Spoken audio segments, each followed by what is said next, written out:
नमस्कार दोस्तों, मैं आशीष ओझा मैथ के इस ऑनलाइन प्लेटफॉर्म पर एक बार फिर आप सबका स्वागत करता हूं। जैसा कि हमने लास्ट पार्ट में जो है क्लास 12 की एक्सरसाइज 4 को कर रहे थे सारणिक, आज उसी चैप्टर में से नेक्स्ट क्वेश्चन को लेते हैं, क्वेश्चन नंबर 7।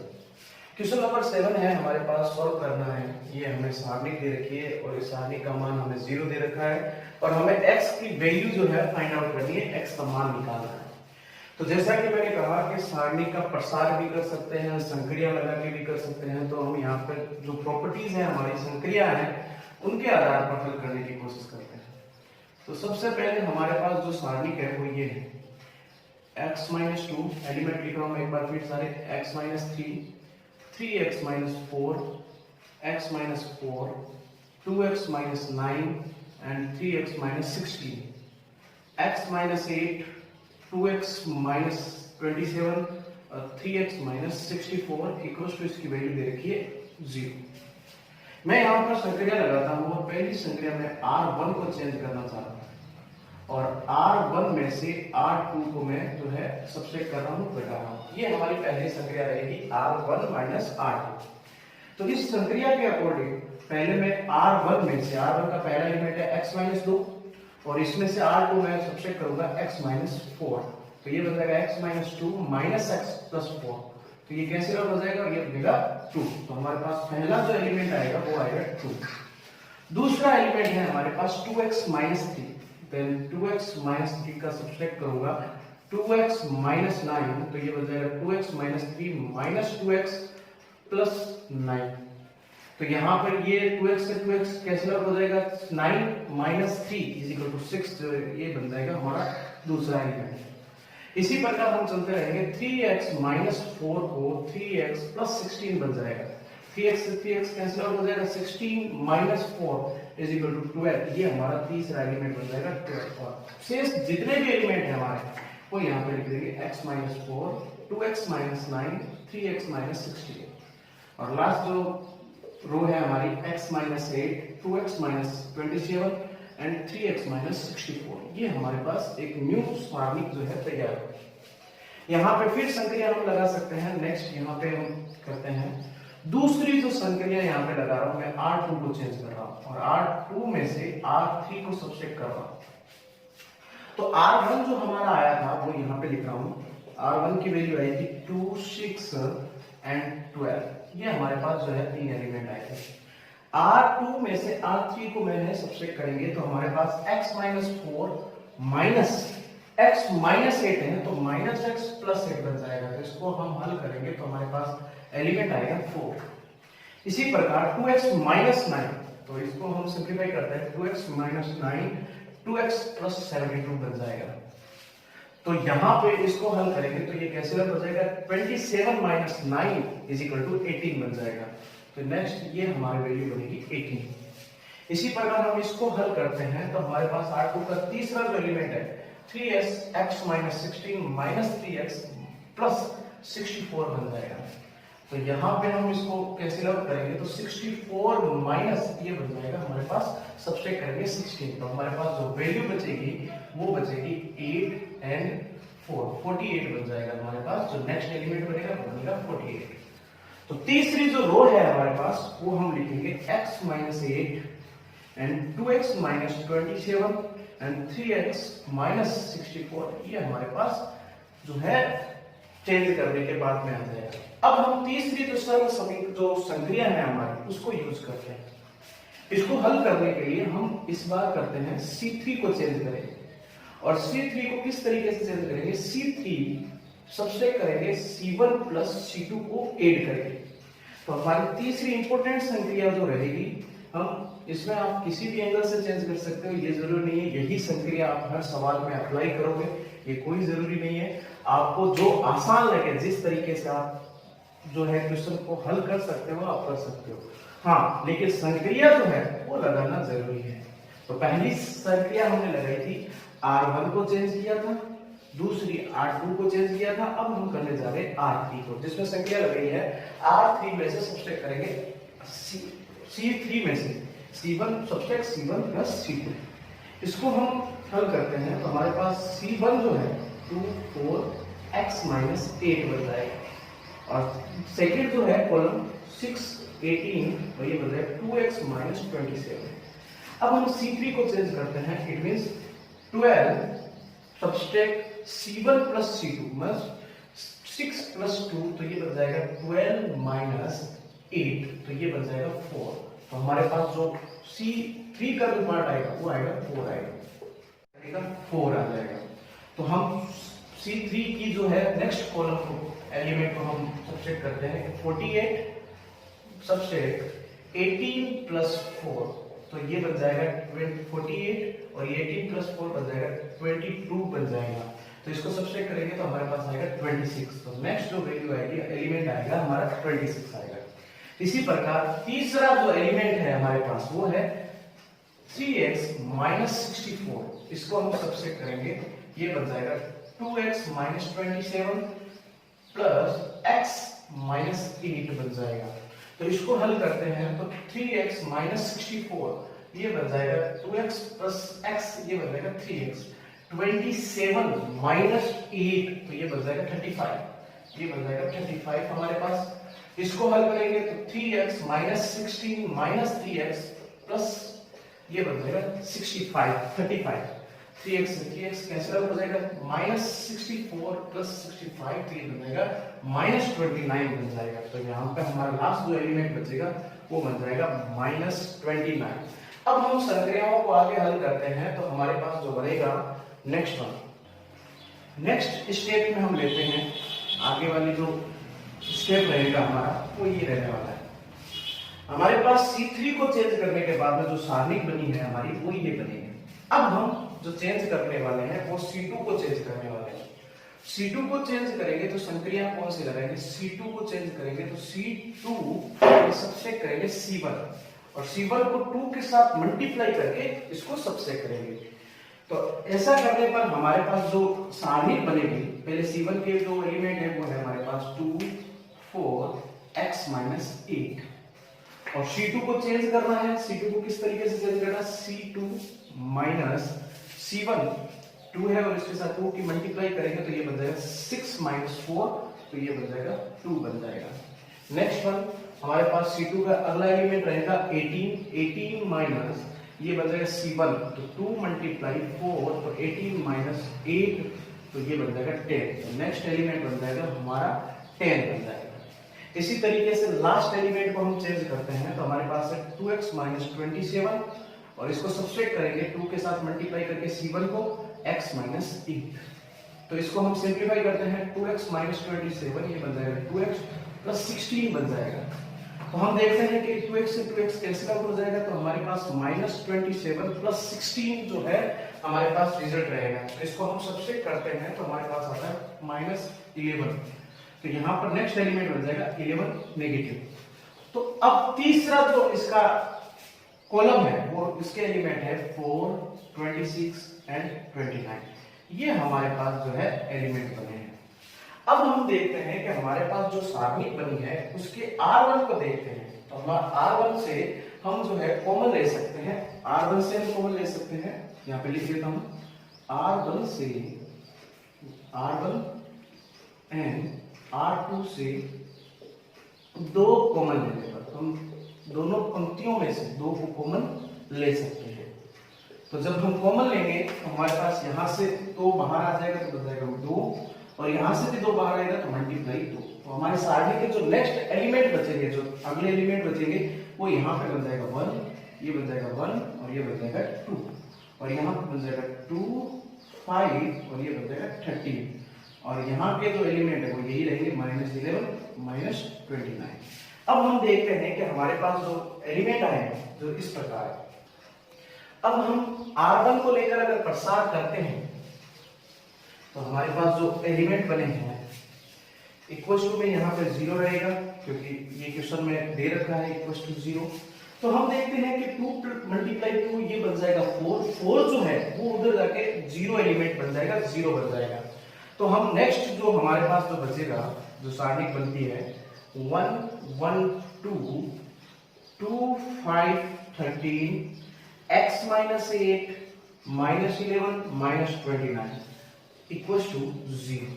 अब हम देखते हैं कि हम इसको अगर R1 को लेकर प्रसार करते हैं तो हमारे पास जो इक्वेशन बनती है R1 को लेकर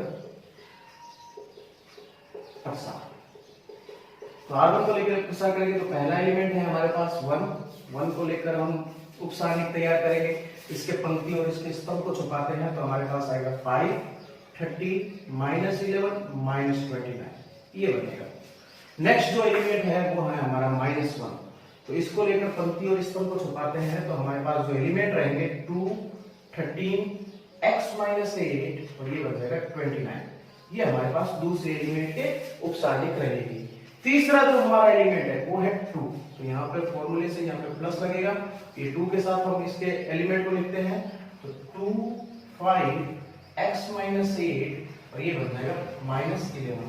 इस तरीके से हमारे पास जो रिजल्ट आया है उपसारणिक आया है वो हमारे सामने। अब इनको हम अगर हल करते हैं तो हमारे पास जो इनकी क्रॉस मल्टीप्लाई करने पर जो रिजल्ट आएगा 5 × -29 तो ये बनेगा 145 और इसकी मल्टीप्लाई करते हैं तो माइनस फॉर्मूले से लगेगा माइनस प्लस माइनस, ये माइनस मल्टीप्लाई माइनस ये बन जाएगा प्लस, तो इसको हम करते हैं तो ये 13 × 11 143 बन जाएगा।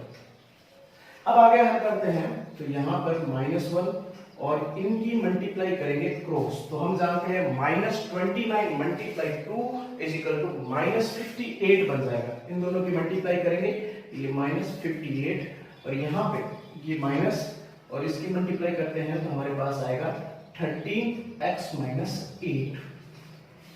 फिर हम देखते हैं कि हमारा जो अगला एलिमेंट रहेगा 2, इनकी जो है क्रॉस मल्टीप्लाई करेंगे तो ये बन जाएगा -22 माइनस ये बन जाएगा 5x -8 बन जाएगा।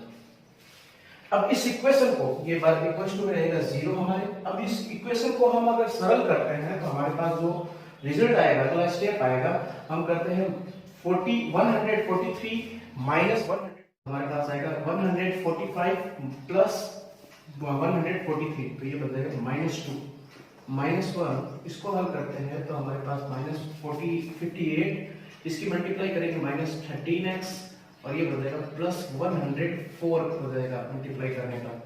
आगे का जो स्टेप रहेगा 2, ये बन जाएगा -22, इसकी मल्टीप्लाई करेंगे तो हमारे पास आ जाएगा -5x और ये बन जाएगा +40 बन जाएगा, इक्वल्स टू 0 रहेगा।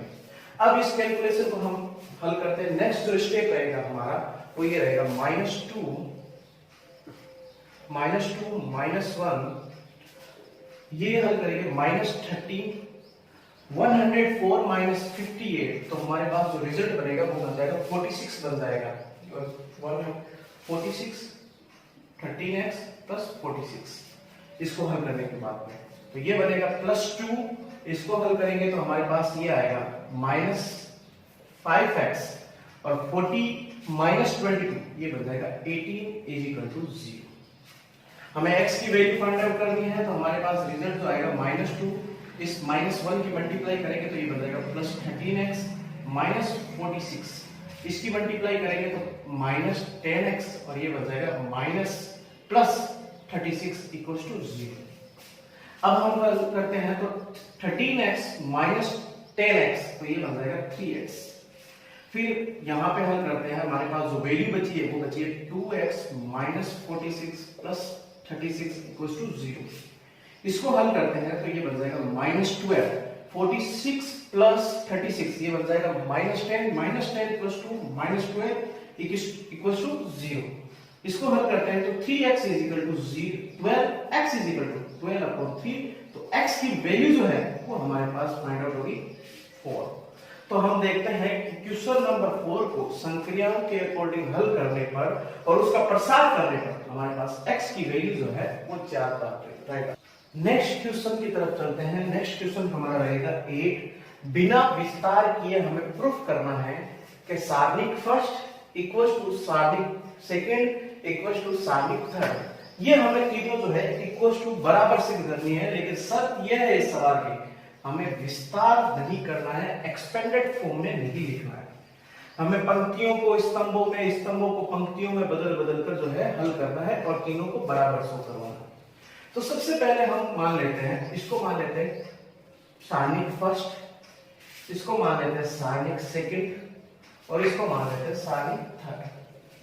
हम सारणिक फर्स्ट को सारणिक सेकंड के बराबर शो करवा सकते हैं, सारणिक फर्स्ट को सारणिक थर्ड के बराबर शो करवा सकते हैं। सो सबसे पहले मैं सारणिक फर्स्ट को लेता हूं और इसके एलिमेंट हमारे पास है A B C, X Y and Z, P Q R, ये हमारे पास इसके एलिमेंट रहेंगे और इसको हम परस्पर पंक्तियों में और स्तंभों में चेंज करते हैं। तो यहां पर पंक्ति को स्तंभ में और स्तंभ को पंक्तियों में चेंज करते हैं, इट मींस ट्रांसपोज करते हैं। तो हम एक दूसरे को चेंज करेंगे, इसको पंक्तियों को स्तंभों में लाएंगे तो हमारे पास जो कंडीशन बनेगी वो बनेगी ABC, XYZ एंड PQR, ये हमारे पास कंडीशन बनेगी। अब हम इसको हल करने के बाद में और चेंज करते हैं, C1 को हम X को C1 में, इट मींस C1 को C2 में चेंज करेंगे और C2 को C1 में, दोनों को आपस में एक दूसरे के साथ चेंज कर सकते हैं। तो नेक्स्ट जो हमारी प्रॉपर्टी अप्लाई करते हैं, तो हम X वाली जो है सेकंड कॉलम, सेकंड को कॉलम फर्स्ट में लिखते हैं, तो हमारे पास आएगा X Y एंड Z, और कॉलम फर्स्ट को कॉलम सेकंड में लिखेंगे तो हमारे पास आएगा A B एंड C और P Q R, ये हमारे पास रहेगा। अब हम बात करते हैं कि हमारे पास ये आया है X Y Z A B C P Q R।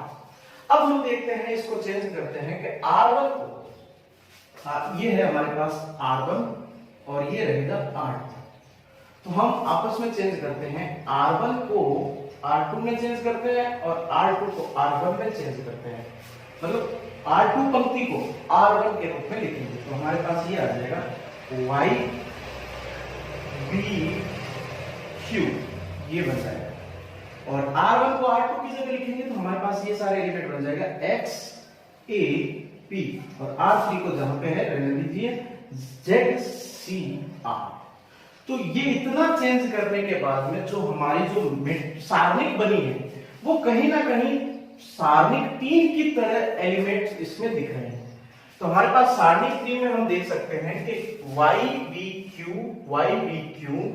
XAP XAP ZCR ये बने। तो हमने स्टार्ट किया था सारणिक फर्स्ट से और इसमें कुछ संक्रियाओं को लगाया। पहली संक्रिया पंक्तियों को स्तंभों में, स्तंभों को पंक्तियों में चेंज की, ये फर्स्ट स्टेप था हमारा। सेकंड वन, C1 को C2 में और C2 को C1 में इंटरचेंज किया, आपस में बदला, ये हमारा सेकंड स्टेप था। फिर हमने R1 को R2 में और R2 को R1 में चेंज किया, तो हमारे पास जो सारणिक प्राप्त हुई थी वो सारणिक थर्ड की तरह दिख रही थी। तो हम ये कह सकते हैं सारणिक फर्स्ट और सारणिक थर्ड का जो मान है वो समान प्राप्त हो। अब हमने पहले सारणिक फर्स्ट को लिया और सारणिक फर्स्ट को सारणिक थर्ड के इक्वल टू में शो करवा दिया। अब हम सारणिक, तो यहां पे हम लिख सकते हैं कि सारणिक फर्स्ट इक्वल टू सारणिक थर्ड। अब हम सारणिक थर्ड को लेते हैं, सारणिक थर्ड हमारे पास है Y B Q और दूसरी जो पंक्ति है वो है X P X Q P और तीसरी जो पंक्ति है वो है ZCR। ये हमारे पास जो है सारणिक थर्ड है। अब सारणिक थर्ड को हम सबसे पहले जो हम संक्रिया लगाते हैं वो लगाते हैं, हम R1 को चेंज कर रहे हैं R2 में और R2 को चेंज करेंगे हम R1 में, आपस में एक दूसरे को बदलने का। तो R1 को R2 में चेंज करेंगे तो हमारे पास जो पंक्ति बनेगी वो बनेगी पहली XQP, दूसरी पंक्ति बन जाएगी YBQ ZCR, ये इस तरीके से आपस में रहेगा। फिर नेक्स्ट जो संक्रिया लगाते हैं हम, ये बदलने के बाद में हम पंक्तियों को